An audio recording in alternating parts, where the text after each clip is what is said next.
que tu vas voir dans cette vidéo, c'est un extrait exclusif de mon programme de coaching, une session que mes élèves paient pour avoir accès. Tu as cliqué sur cette vidéo parce que tu envoies des messages à des prospects et soit ils ne répondent pas, soit ils te disent « je vais réfléchir » et disparaissent.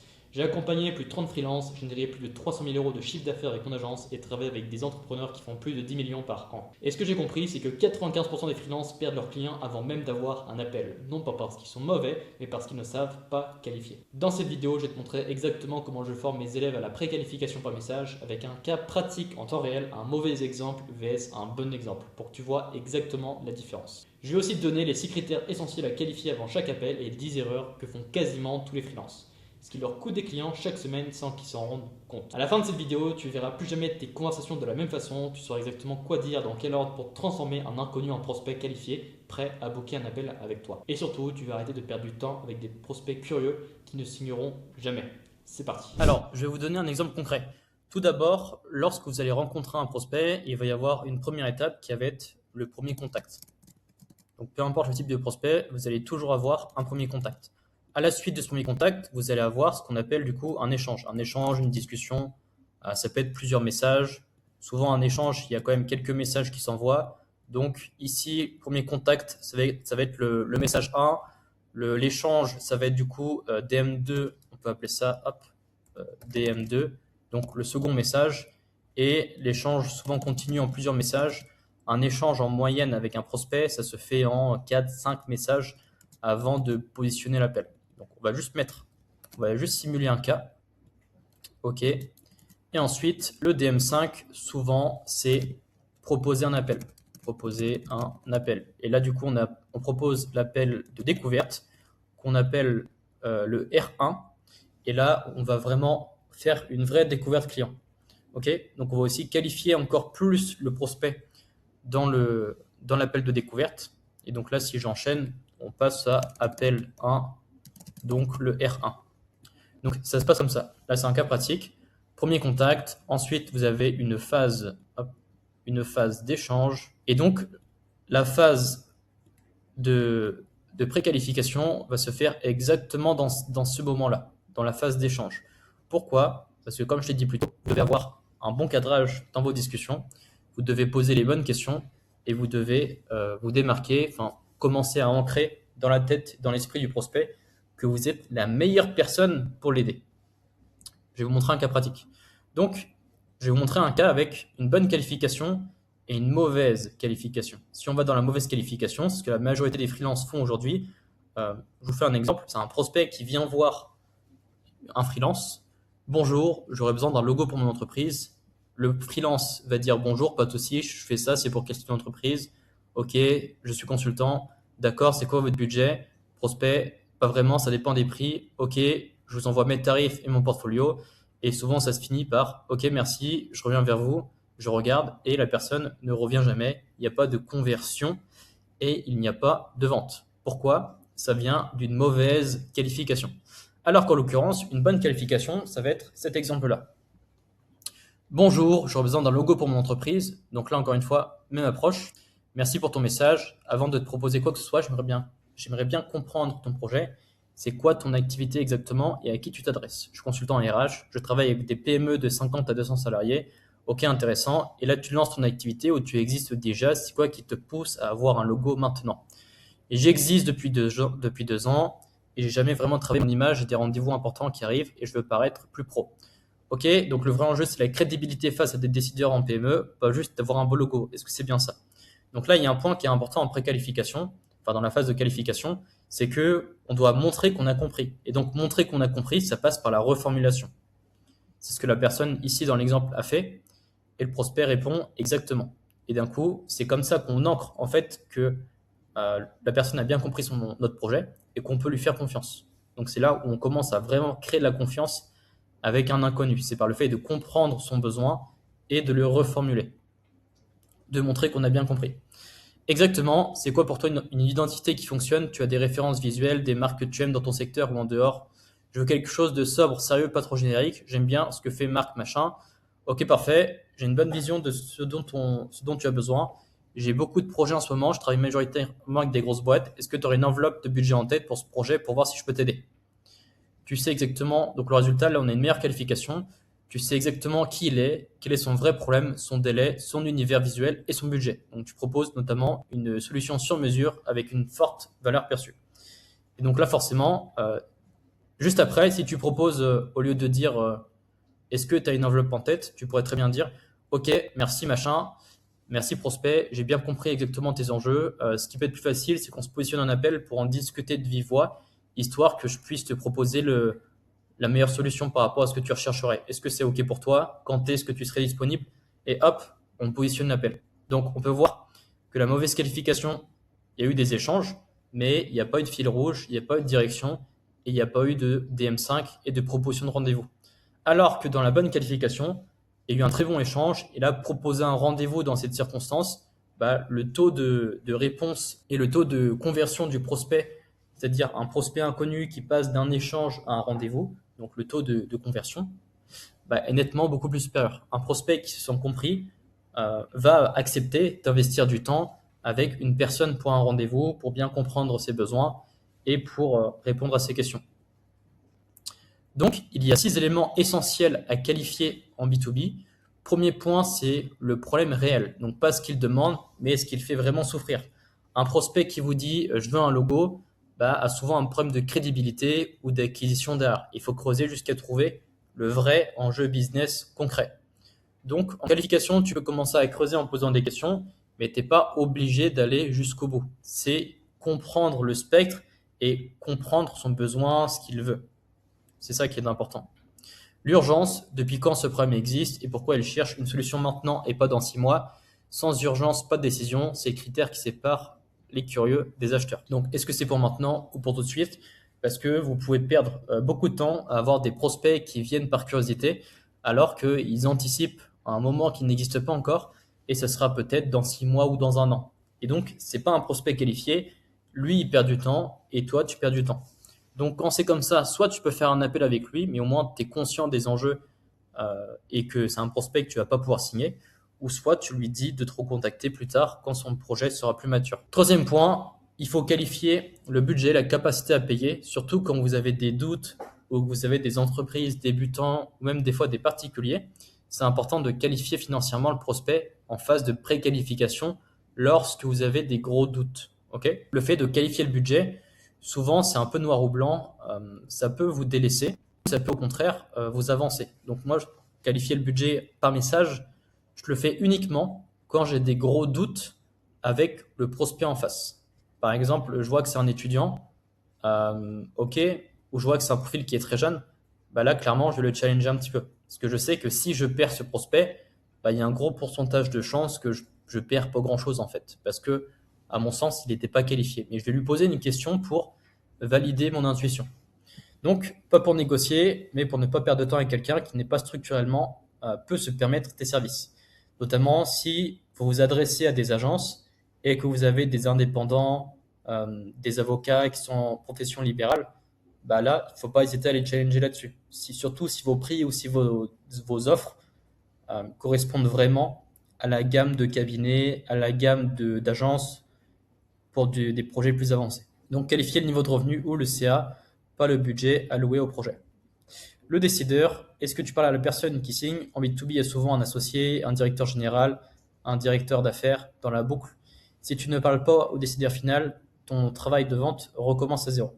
Donc le timing, est-ce que c'est le bon timing, le bon moment dans sa vie de boîte pour démarrer? Une personne qui vient de lever des fonds, de recruter, de lancer un nouveau service, est dans une dynamique d'action. C'est une personne en pleine restructuration qui ne signera pas. Les tentatives précédentes, ça peut être intéressant de demander par message. A-t-il déjà essayé de régler ce problème? Avec qui? Comment? Et pourquoi ça n'a pas marché? C'est la question la plus sous-estimée en qualification, alors qu'elle te donne des vraies objections avant même que tu aies fait ta proposition.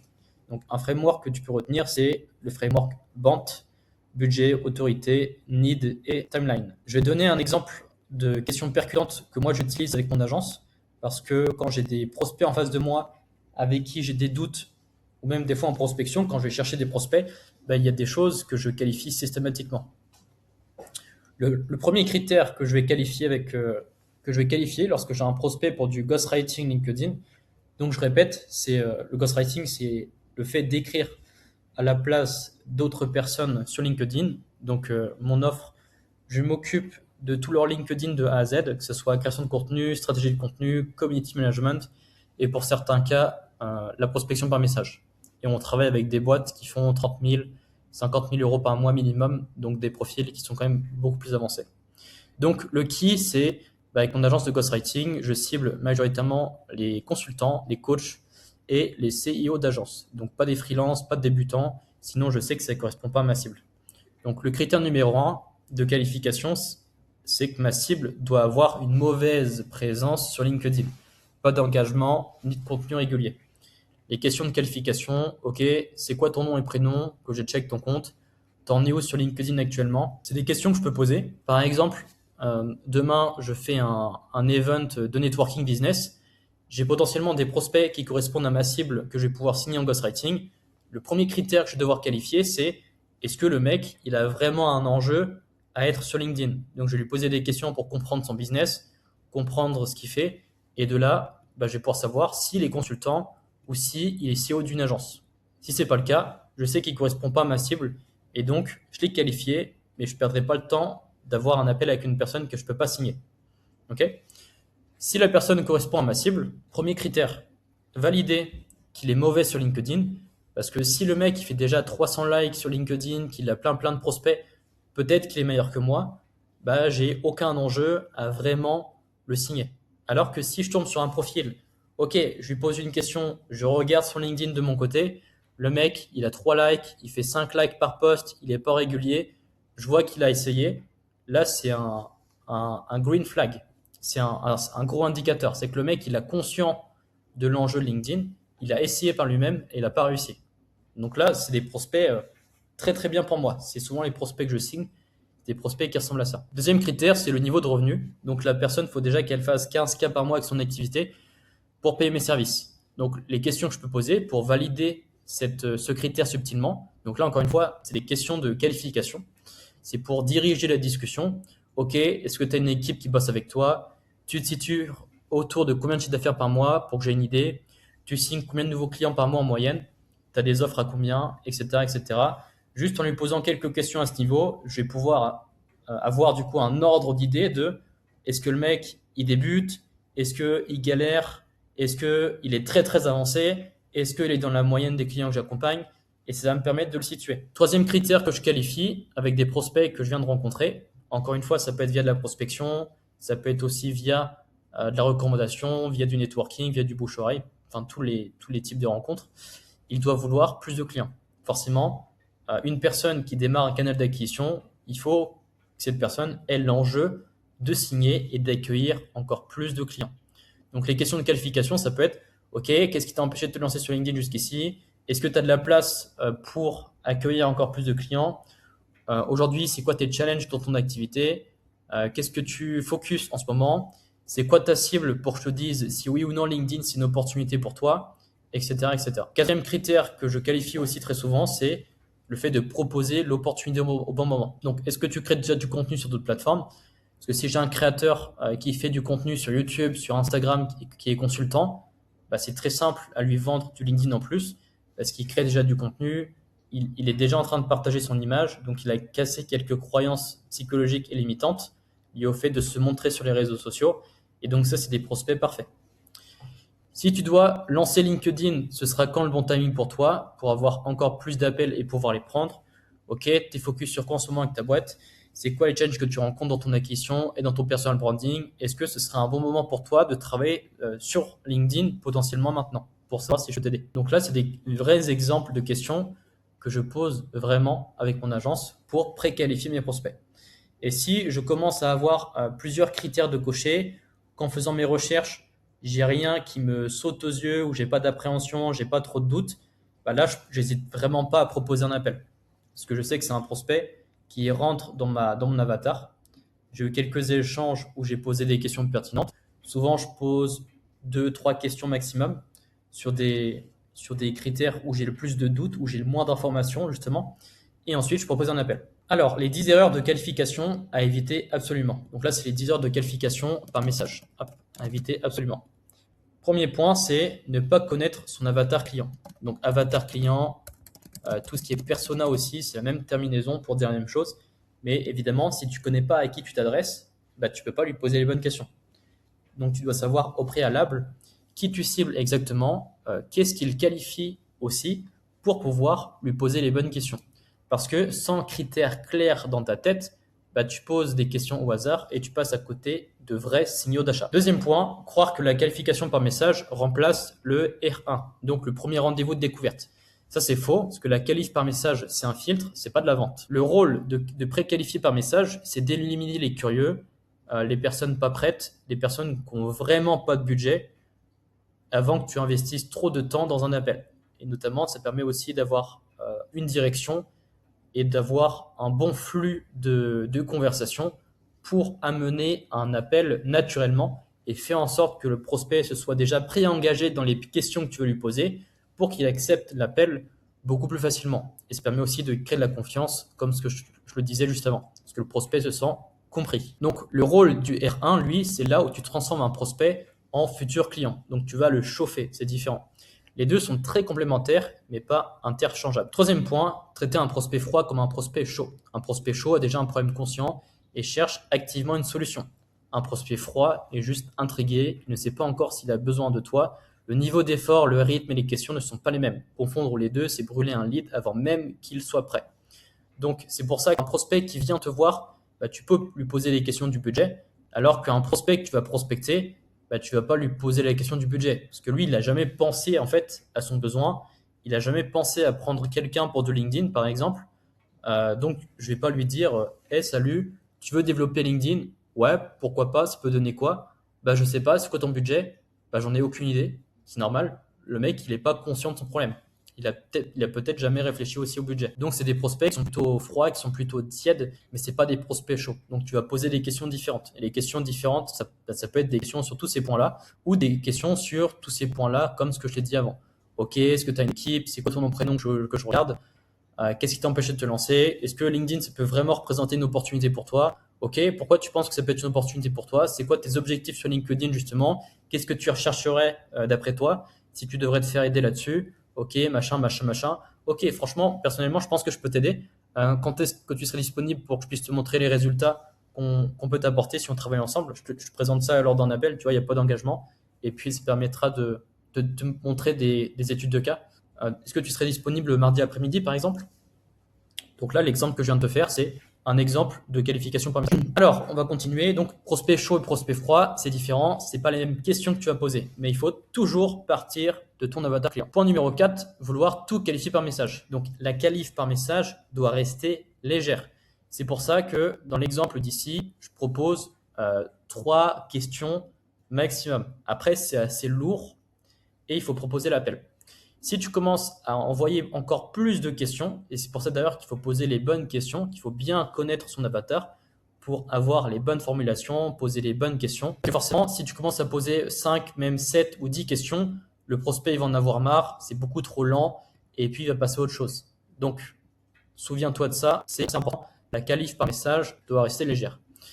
Passer à côté des critères principaux pour le point numéro 5, donc poser des questions sans avoir qualifié l'essentiel, le problème réel, l'urgence, la capacité à payer, le décideur, c'est avancer à l'aveugle.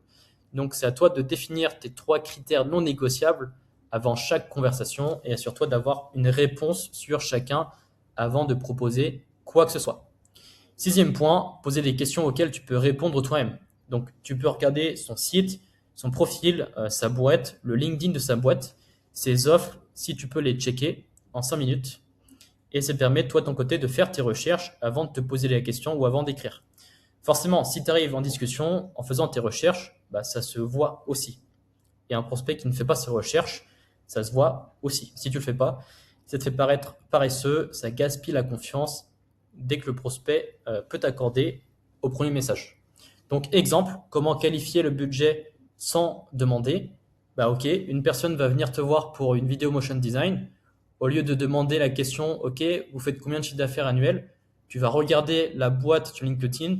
Et si tu vois que la boîte sur LinkedIn a 50 à 200 employés, bah là, tu as déjà qualifié le budget. Tu sais qu'ils ont les moyens d'investir. C'est pas un freelance qui va voir pour une vidéo à 100 euros. C'est une boîte avec des salariés. Ils ont un besoin. Donc là, tu as déjà un aperçu de l'envergure du projet, des potentiels enjeux qui est derrière. Mais ça permet de cocher un critère de qualification de ta cible. Donc à toi de faire tes recherches. C'est pour ça que, par exemple, au lieu de poser la question de tu fais combien de likes sur LinkedIn, qu'est-ce que tu as déjà essayé, bah, je demande le nom, prénom, comme ça je regarde son profil, j'analyse les derniers posts, je regarde quand est-ce qu'il était actif, je regarde l'engagement qu'il a sur les posts, et ça permet d'avoir plein d'infos que moi je peux valider ou décocher de mon côté en autonomie. Point numéro 7, qualifier sans écouter la réponse. Donc, beaucoup de freelances posent des questions, puis enchaînent sur la suivante sans rebondir sur ce que le prospect vient de dire. La qualif, c'est pas un formulaire à remplir, c'est une vraie conversation. Si tu n'utilises pas ces réponses pour orienter la suite de la discussion, bah, tu passes pour quelqu'un qui récite un script et c'est pas naturel. 8e point, révéler son offre trop tôt ou par message. Dès que le prospect montre un signe d'intérêt, le réflexe du débutant, c'est de pitcher, donc de balancer son portfolio, de balancer un devis, de balancer une offre. Justement, moi je fais ça, voilà comment ça marche, blablabla. Ça ne fonctionne pas. Au contraire, ça détruit la vente. Donc le résultat, tu stoppes la qualif avant d'avoir compris si la personne est vraiment prête et tu présentes une offre qui ne lui correspond sûrement pas. Alors qu'une offre, ça se présente après la qualification, jamais pendant la qualification. 9e point, c'est avoir peur du silence. Parce que des fois, un prospect peut te répondre le lendemain sans que tu t'en aperçoives. Et toi, de ton côté, tu vas te dire ah, il a vu mon message, il m'a pas répondu, je pense qu'il n'a pas aimé. Tu vas te faire un scénario tout seul dans ta tête alors qu'il était simplement occupé. Et des fois, il y a des prospects qui te répondent le lendemain parce qu'ils avaient une urgence et ils n'ont pas pu continuer la discussion avec toi. C'est des choses qui arrivent. Un prospect qui ne répond pas dans l'heure, c'est pas un prospect perdu. Le débutant relance trop vite, trop souvent avec des messages du type juste pour savoir si tu as eu le temps de lire, ça communique de la nervosité et ça dégrade ta position. Une relance bien construite après 48 heures à 72 heures minimum, plutôt maximum. Donc attends ce temps-là avant de relancer pour la première fois. 10e point, confondre une objection avec un refus. Tac. C'est pas le moment, je vais réfléchir. Un débutant entend un non définitif. En réalité, c'est souvent une demande d'information déguisée, signal que tu n'as pas encore assez creusé le problème. Une objection bien gérée en qualification peut sauver une conversation entière. Parce que oui, par message, tu peux très bien tomber sur des objections. Donc ce sera peut-être le sujet d'une autre vidéo, mais tu peux très bien tomber sur des prospects qui vont te dire ok, c'est pas le moment, je vais réfléchir, j'ai pas le budget. Donc ça peut être un non définitif, mais des fois ça peut être des prospects que tu vas signer 3 mois plus tard parce qu'ils n'étaient pas assez matures, c'était pas leur priorité, mais c'est des prospects que si tu continues à chauffer et à maintenir la relation avec eux, un prospect qui te dit pas tout de suite aujourd'hui, tu peux très bien le signer 3 mois plus tard. Donc maintenant, c'est à votre tour de vous améliorer lors de la qualification. Envoyez-moi vos conversations, posez-moi vos questions pour que je puisse vous aider sur votre système de préqualification avant les appels. Bon courage à tous.